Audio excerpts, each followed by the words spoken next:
एक महत्वपूर्ण जानकारी, एक आग्रह, और जिस व्यक्ति के लिए मैं यहाँ पर आया हूँ, उनके साथ मेरे क्या संबंध रहे, ये तमाम बातें आप लोगों से साझा करने आया। आप सब जानते हैं कि देश भर में 4 चरण के चुनाव हो चुके हैं और इन 4 चरण के चुनाव में जो रुझान सामने आ रहे हैं, एक बात तय है कि इन 4 चरण के चुनाव में ही भारतीय जनता पार्टी, एनडीए की हमारी सरकार और मौजूदा प्रधानमंत्री जी तीसरी बार देश के प्रधानमंत्री बनना तय है। उसमें कहीं कोई कमी नहीं। इन 4 चरणों में ही प्रधानमंत्री जी तीसरी बार देश के प्रधानमंत्री बनने जा रहे हैं। आने वाले चरणों में तो अब ये जीत का लक्ष्य 400 से कितना पार जाता है, ये आने वाले मतदान तय करने वाले। साथियों, जब हमारे प्रधानमंत्री जी का तीसरी बार देश का प्रधानमंत्री बन जाता है, तो ऐसे में हम सबकी जिम्मेदारी बढ़ जाती है। पूर्वी चंपारण लोकसभा के एक एक मतदाता की जिम्मेदारी बढ़ जाती है कि आप यहाँ से एक ऐसे शख्स को जिताकर भेजें, एक ऐसे व्यक्ति को आप यहाँ से जिताकर भेजे जो जीतने के बाद 4 तारीख को जब ईवीएम मशीन खुलेंगी और परिणाम जब सामने आएंगे और प्रधानमंत्री जी जब तीसरी बार देश के प्रधानमंत्री बन जाएंगे, तो आपका प्रतिनिधि करने वाला व्यक्ति प्रधानमंत्री जी के बगल में बैठने वाला व्यक्ति हो, उनके साथ बैठकर आप लोगों की योजनाओं को पारित कराने वाला व्यक्ति। ये बात किसी से छुपी नहीं है। मेरे अभिभावक आदरणीय राधा मोहन सिंह जी के कितने मधुर और कितने खूबसूरत संबंध हमारे प्रधानमंत्री आदरणीय नरेंद्र मोदी जी के साथ रहा। उन्होंने व्यक्तिगत तौर पर आदरणीय राधा मोहन सिंह जी को हमेशा अपने संरक्षण में रखकर आगे बड़ी से बड़ी जिम्मेदारियां देने का काम किया। तो जहां एक तरफ आदरणीय राधा मोहन सिंह जी हैं, तो वहीं दूसरी तरफ प्रधानमंत्री जी का ये हनुमान भी है, जिससे प्रधानमंत्री जी उतना ही प्यार करते हैं।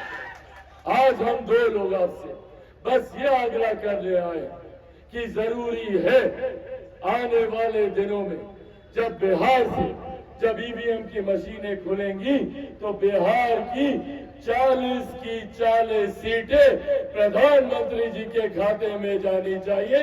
ये आग्रह आप लोगों से करने आए, जिसमें सबसे महत्वपूर्ण सीटों में से एक पूर्वी चंपारण की हमारी सीट। आज अपने मोतिहारी के तमाम साथियों से बस ये आग्रह करने आया हूं कि जहां एक तरफ हमारे प्रधानमंत्री जी जिनका तीसरी बार देश का प्रधानमंत्री बनना जरूरी है। आज से पहले हम में से कोई नहीं जानता था कि भारत की अर्थव्यवस्था कौन से पायदान पर है।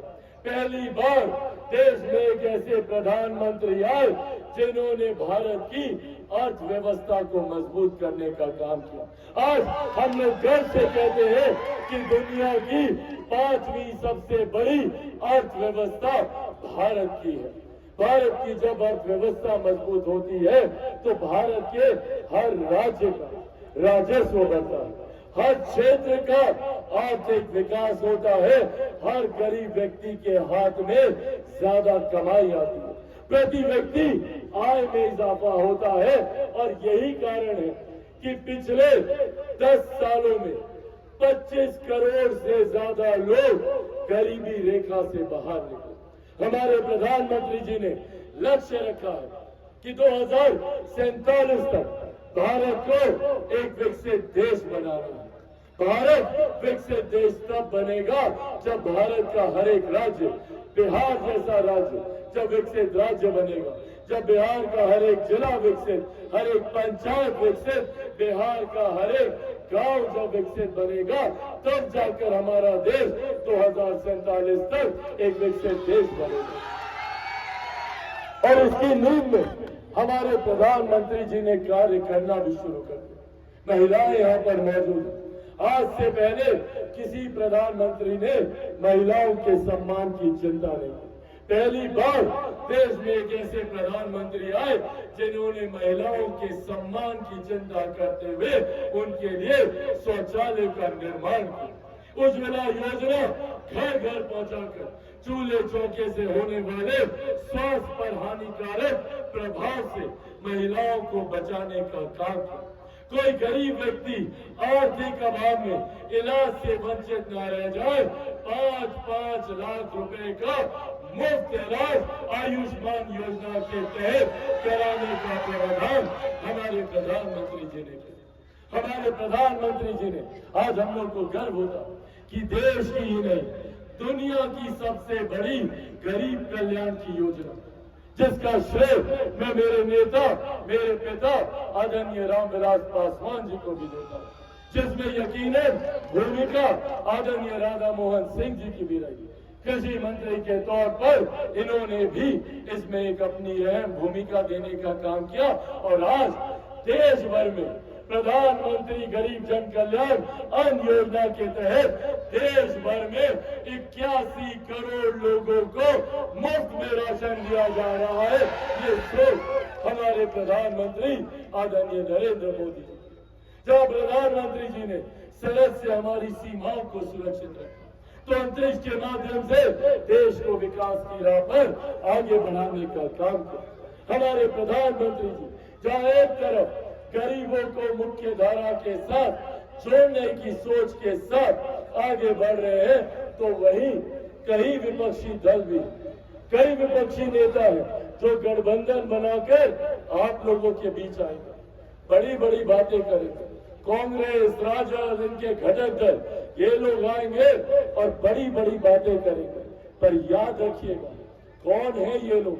ये वही लोग हैं जो 90 के दशक में लाठी में तेल पिलाने का काम करते थे। ये वही लोग हैं जो नौकरी के बदले हम लोगों की जमीन हड़पने का काम करते थे।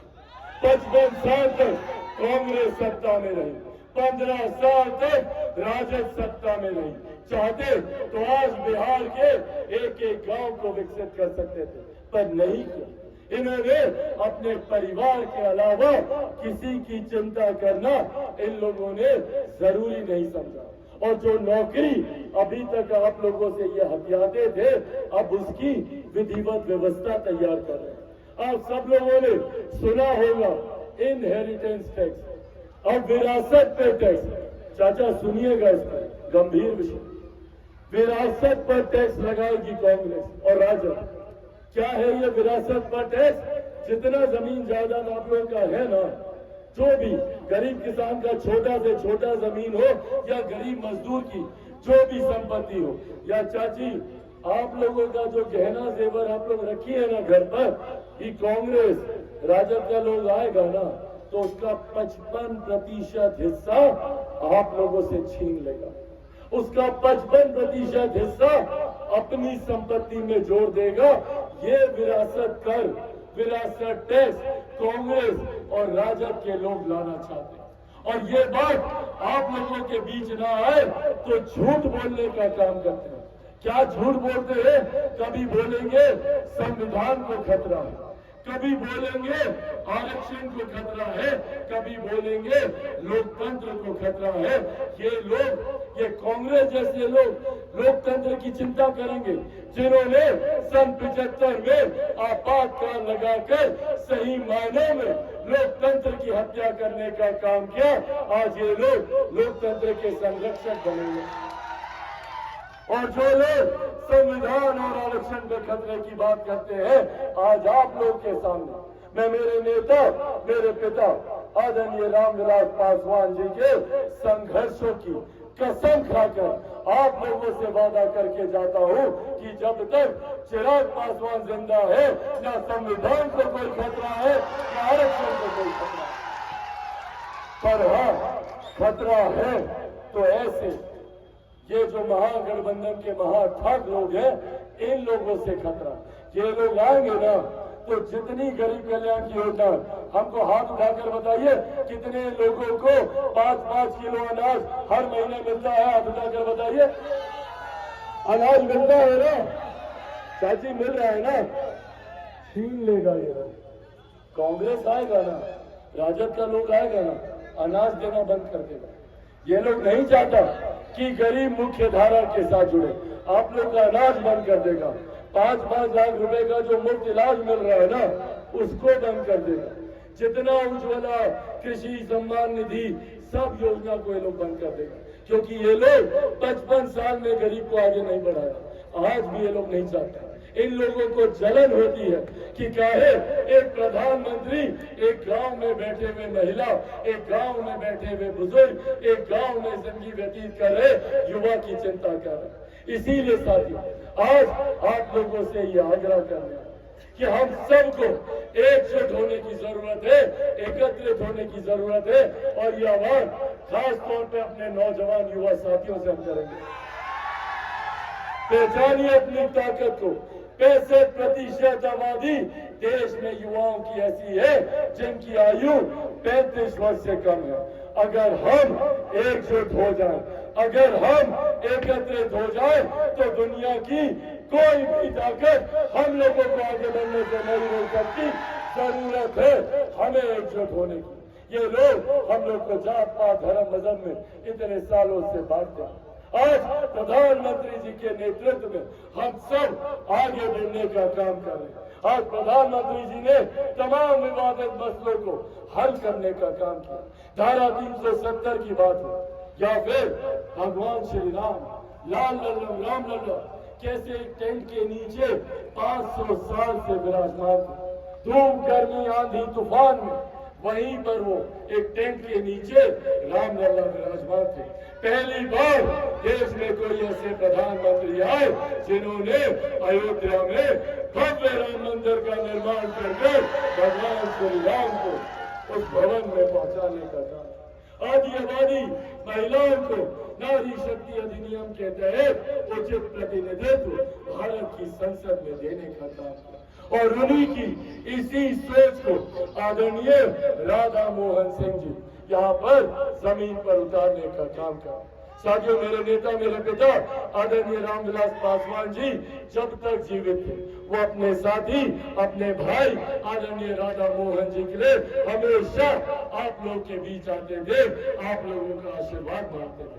आज भी अगर वो जीवित होते तो यकीनन, पर आज क्योंकि वो इस दुनिया में नहीं है, मैं आप लोगों से विनम्र विनती करने आया हूँ कि आप सबका एक एक वोट जो राधा मोहन जी को जाएगा, वो मेरे पिता आदरणीय रामविलास पासवान जी के प्रति भी आप लोगों की सच्ची श्रद्धांजलि है।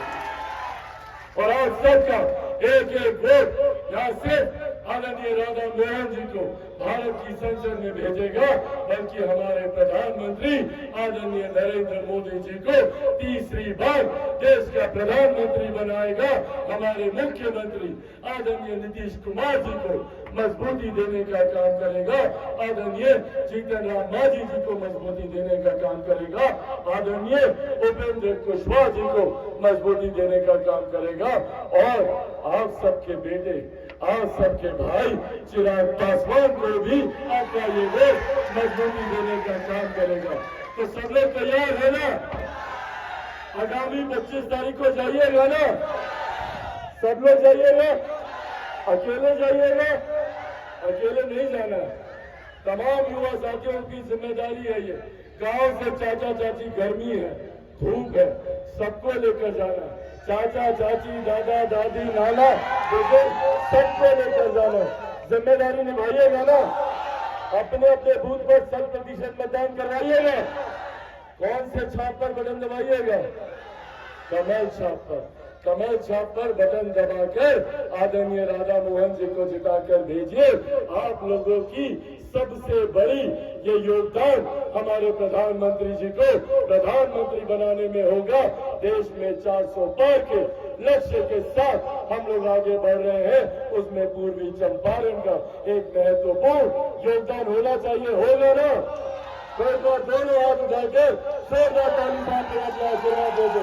एनडीए गठबंधन जिंदाबाद, एनडीए गठबंधन जिंदाबाद, एनडीए गठबंधन जिंदाबाद। बहुत बहुत धन्यवाद साथियों। जय हिंद, जय भारत। मैं आग्रह करता हूँ भारतीय जनता पार्टी के